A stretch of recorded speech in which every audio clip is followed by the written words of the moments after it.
I'll begin with a brief presentation about what we do at NMIMS. What is it that we do to get you industry ready? What are our expectations from the batches of aspiring MBAs with us? I would want to talk about NMIMS, not only the School of Business Management, to which I primarily belong to as part of this university, but I will generally talk about MBA within NMIMS University, which means I will talk for and on behalf of all our campuses. I would want to begin with a little background about the NMIMS University. And of course, these are there on our website, and we also talk about it whenever we talk about our university. So it's a Category 1 university in India. We are NAC accredited with 3.59 CGPA on a 4-point scale.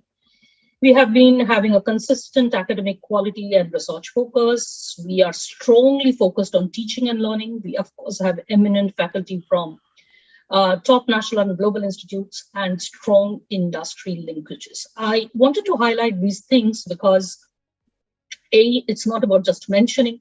What I would want to really take you through as part of this 10 minutes presentation is really talk about how do we sort of, keep our focus on teaching and learning? What exactly do we do? How do we keep on this focus, getting from strength to strength by years and by days, which clearly speaks about what we have been doing and how well we have been doing and how long we have been doing. So here we are, we have a 40 years of legacy. We have 8 campuses and centers across India. That's what I meant when I said that I will speak on behalf of the entire university in this interaction today.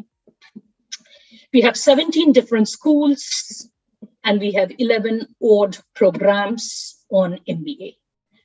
Each one of these programs are different in the sense that few of them are MBA as we term them, while there are other MBAs with focus areas or which are MBAs in niche areas with niche specialization. That's pretty much about us.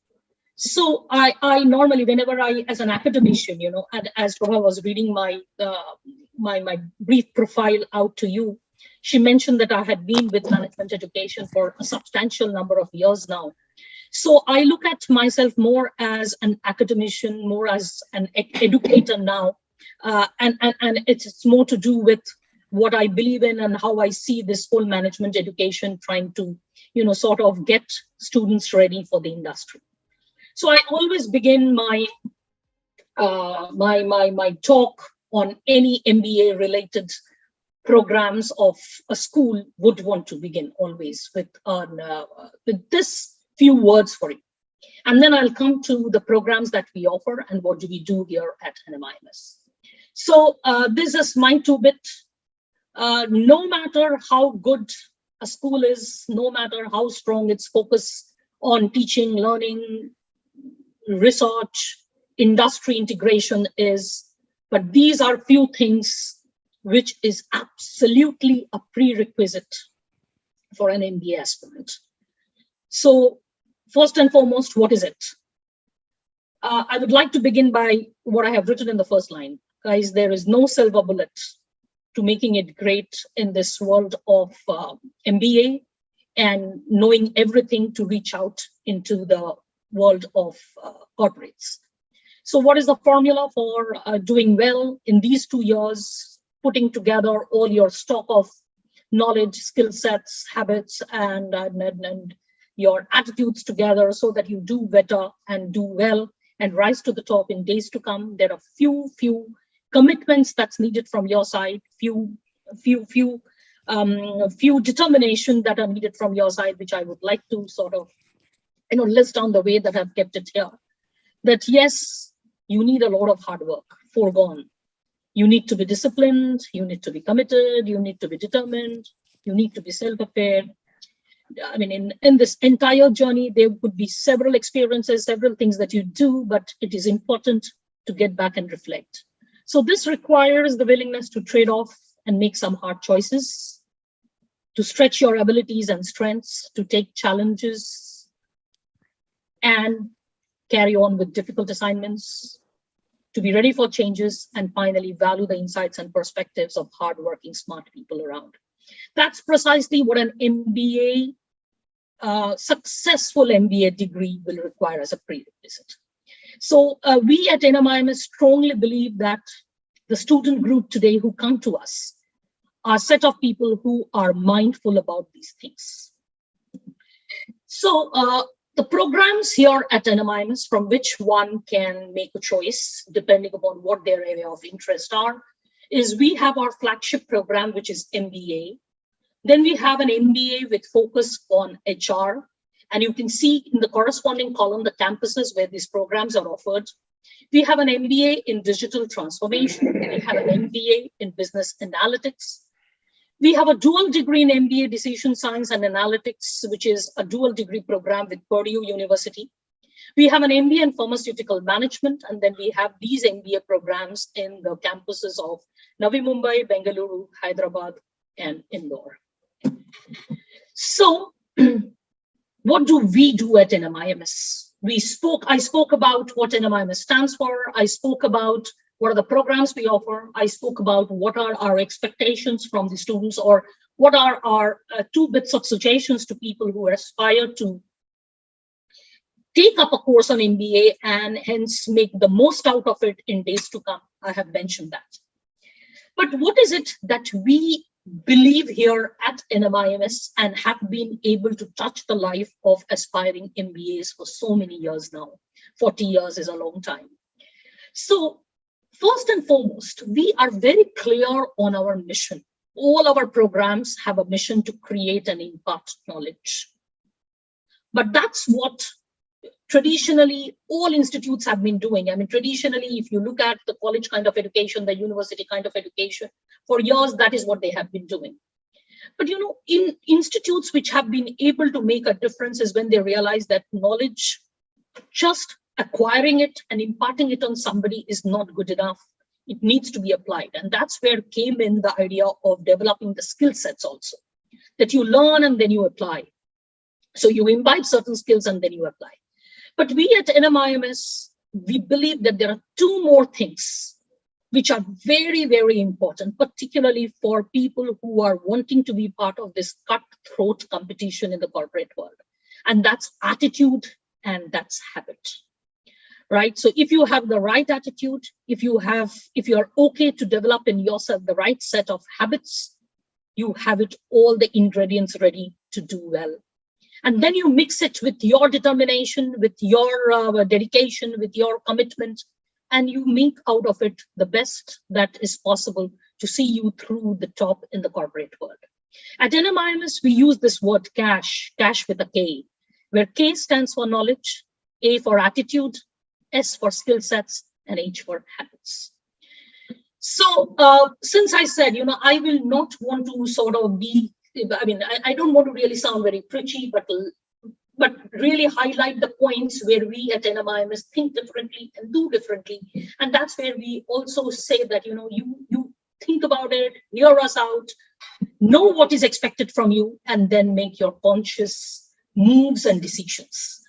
So here we have a strong focus on curriculum. If you really visit our website and see our curriculum, we have an extremely evolving curriculum. And it is a part of our regular activity to ensure that the curriculum is updated on an annual basis. Today, as I speak to you on this webinar, a part of my colleagues is deliberating with industry, deciding on what should be the curriculum, given that we are just sort of, you know, possibly at the end of something called a global pandemic. So we are constantly at it. It's not about now or today. It has always been so. Talking to our industry counterparts, talking to our counterparts, academic counterparts from other institutes had been a practice that we seriously follow at NMIMS to understand that what we are teaching students, what we are taking to them as our curriculum is up to date, is contemporary, meets the needs of the industry, and we are also rightly benchmarked with all our peer institutes. The next is a teaching learning process. We teach, we impart knowledge, but we are very mindful about the fact that the learning habits. Research, we believe strongly that no faculty can be a good teacher without a substantial research in their area of expertise. And this is spoken about volumes and the extent of intellectual contribution that our faculties have, and they are all out there in the public domain. You can just pick up any name from our faculty list and check their Google Scholar citation. You would know what I mean. We have a strong industry interface, right, as I was just mentioned. So quickly touching on these points. As I said, for all programs, all curriculum, we are benchmarked with the best in the class. We have experts from academia and industry who come in and help us to design our programs, curriculum, and course contents. And as I said, this is something which happens every year around this time for the next academic year. And hence, our curriculum is extremely dynamic, constantly reviewed and updated so that we stay current and we meet the industry needs. Now, teaching learning process. Now, for every teaching learning process, we have a very, very robust process in place. In fact, we have something called a course outline that we give to each student for each course that is part of our curricula, 2 years curriculum. Now, what are these course outlines? They are absolutely a document, comprehensive document of what are we going to teach, what are the topics that we are going to cover, how is it that a student is going to be evaluated, what are the learning outcomes of it. You know, we call this at NMIMS, we call this a teacher-student contract. It may not be a legally binding contract, but it's a contract that we are committed to. And we ensure that students are really sort of getting to learn what we want to impart on them. And this is how we keep a strong focus on it. So we have program learning goals. So if you sign up for each of our programs, any of our programs that I listed at that table at the beginning, you will have a program learning goal, and each course in that program is mapped to that goal. And we ensure that we measure that the goal is getting delivered and appreciated and perceived as adding value by the students, right? So that's the kind of focus that we have on our teaching learning process. So if you really look at it, we have what we call a learning goal and a circle of measurement. So we have the assessment information in that course outline. We sort of have the tools with which we measure what we want to assess you on. And then we collect data and analyze all these tools to really understand whether the teaching had been able to impart the kind of learning that we wanted to happen in you. Coming to research, as I said, we are dedicated and committed to both basic and applied research. And you can check, as I said, our intellectual contributions. It's right there in our public domain. We regularly publish in peer-reviewed journals. We also publish case-based on field research in prestigious publishing houses like Ivy Publishing, Harvard Business School Publishing, and all of them, Asia Case Clearing Housing, as it's listed here. So research is a strong focus, and that's primarily the basis for the sound teaching learning that happens at the school. Coming to industry interface, you know, business schools cannot survive, cannot thrive without this strong counterpart and their feedback. Normally, industry is a part of maybe an institution governance, student selection process, program design, and delivery. So at NMIMS, we look beyond industry as a recruiter. And industry is just not a recruiter. They are part of what we do. We have industry-led electives. So where we have organizations like EY, organizations like Google coming and delivering courses along with our in-house faculties. We take up research projects with various industries and professional bodies. We have field cases written by faculties. We have live corporate projects where students take part and case competitions which are won by them. In fact, when I share with you some of the details of our placement, I'll tell you, how much students actually make out of our strong industry connect. We also have our consultancy program and management development program very strongly and firmly in place. And this speaks about our strong industry interface. Now, coming to rankings and accreditations, these are some of the accreditations I thought I would share with you because these are important. Only to tell you that what we are doing is not about we speaking about them alone, but these bodies also do recognize what we are doing. And that sort of, in a way, sort of confirms that what we are doing is making an impact and getting noticed.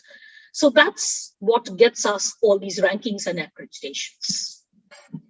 Our top recruiters and students, of course, at your level, you would be more interested in what kind of recruitment we are able to get for our students. So these are our regular recruiters.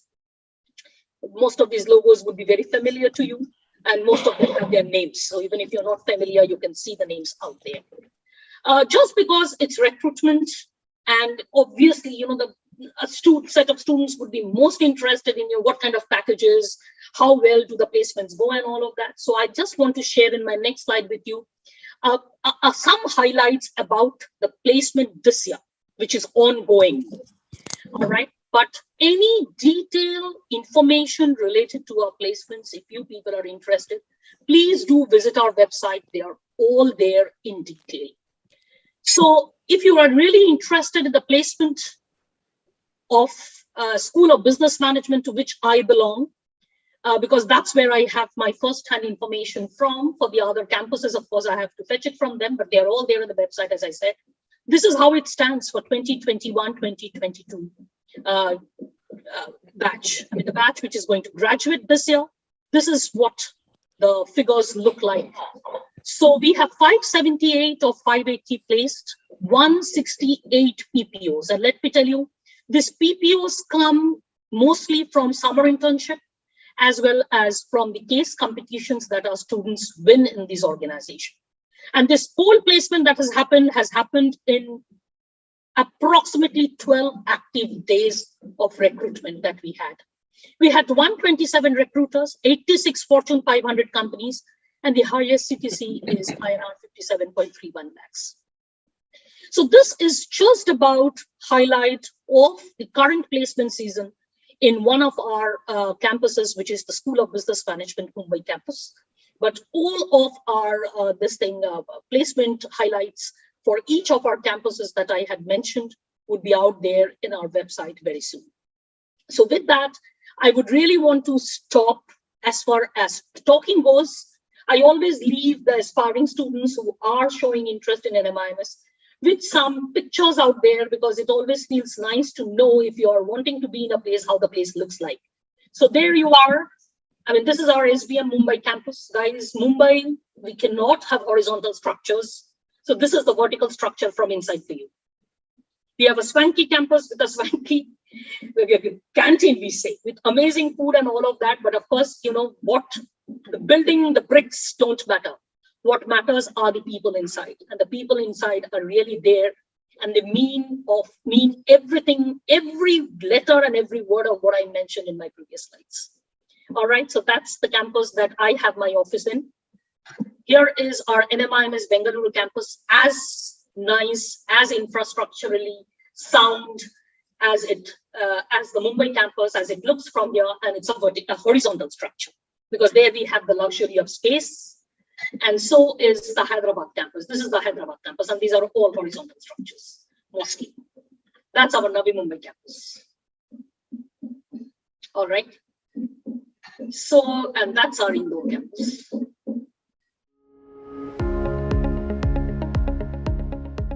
Based on the NMAT score, we decide on a cutoff for each campus. All right, so obviously that's out there in the public domain. And of course, every year, this is subject to a separate deliberation. It's not like what we did in the last year, it continues to be the same this year. So you know how this whole admission process, so how we decide on our cutoff, how we decide on which cohort of students to get, these are also function of many other things happening in the MBA academic world, right? So yes, I'll quickly put some flow chart to it. So NMAT exams happen.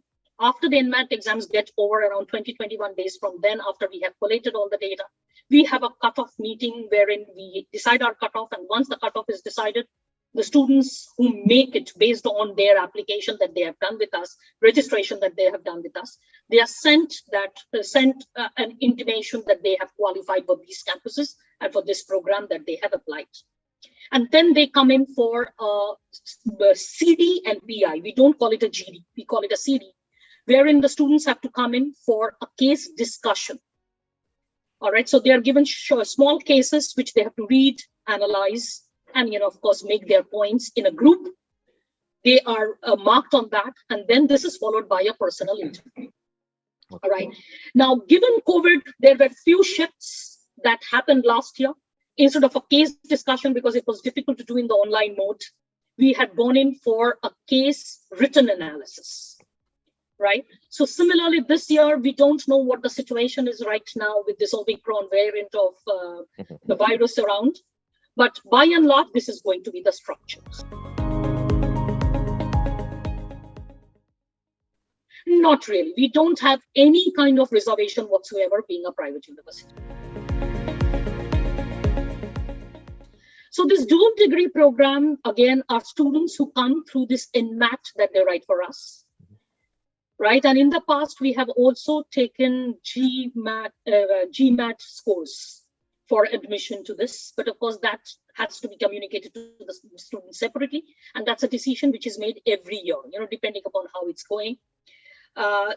So once these people qualify and come to us for this program, they are here with us for 2 years, of which the entire first year, so 3 trimesters plus a bridge term, which is just about a month, is what the students are with us for, where they take a curriculum on an MBA with us, right? Now, the next 2 trimesters, they are in Purdue. Based on what they have done with us in the first 1 year and 1 month that I spoke about, they get their CGPA with us. So they qualify for it, but they also have to qualify for the requirement that Purdue has. Once they qualify for that program, they have their visa and things which are also important criteria to be there. So finally, they are there for the next 2 trimesters where they do an MS in analytics. All right. And then they come back to us after those 6 months and they do an intensive internship here, after which we are the ones who are responsible for their placement. What they get at the end of this 2 years is an MBA degree from NMIMS and an MS degree from Purdue.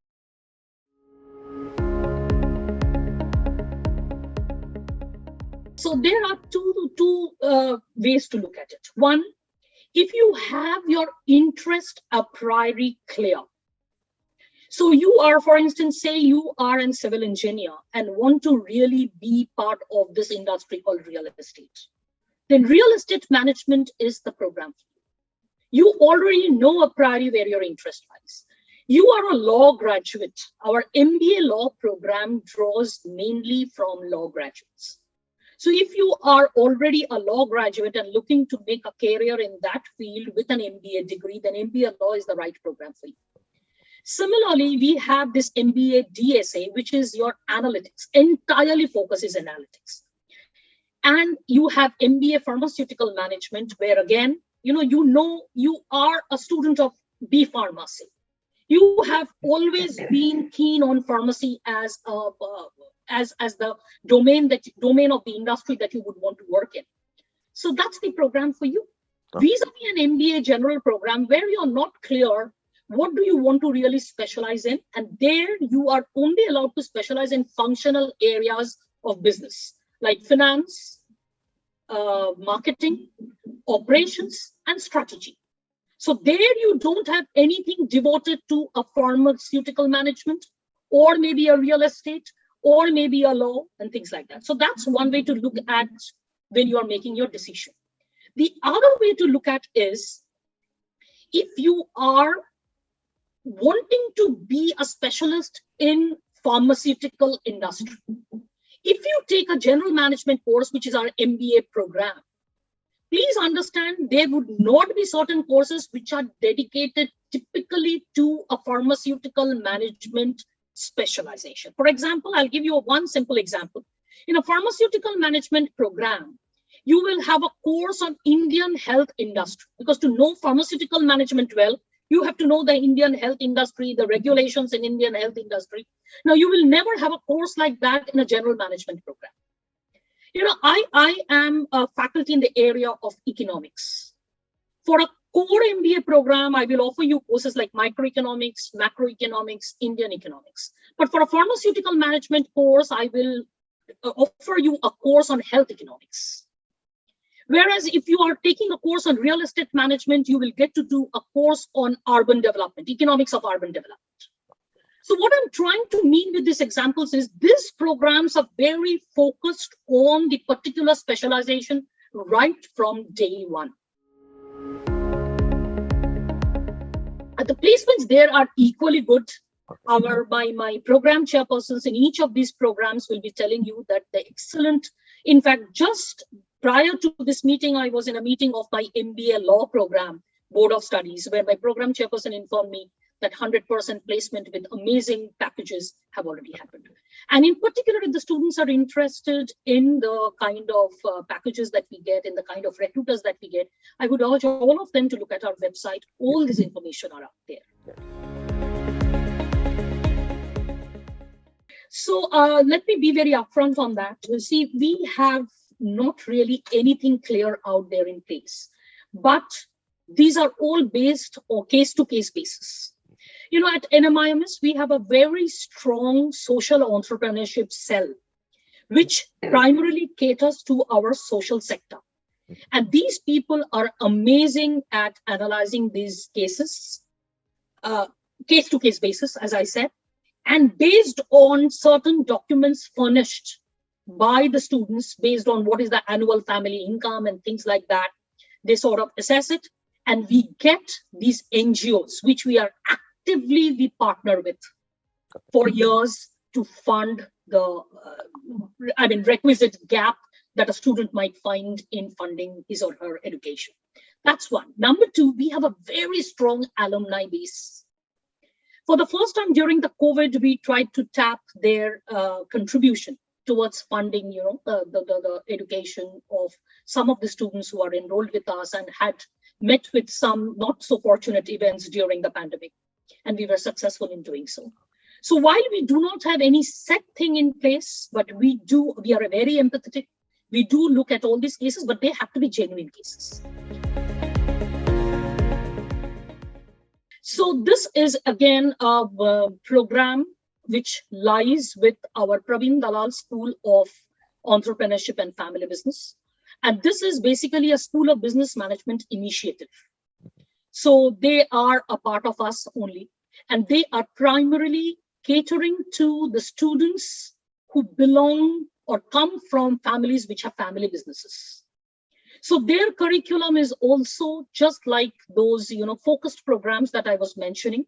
So while their basic first-year curriculum will be the general MBA curriculum as such, but their focus will be more on entrepreneurship, more on how to manage family business, right?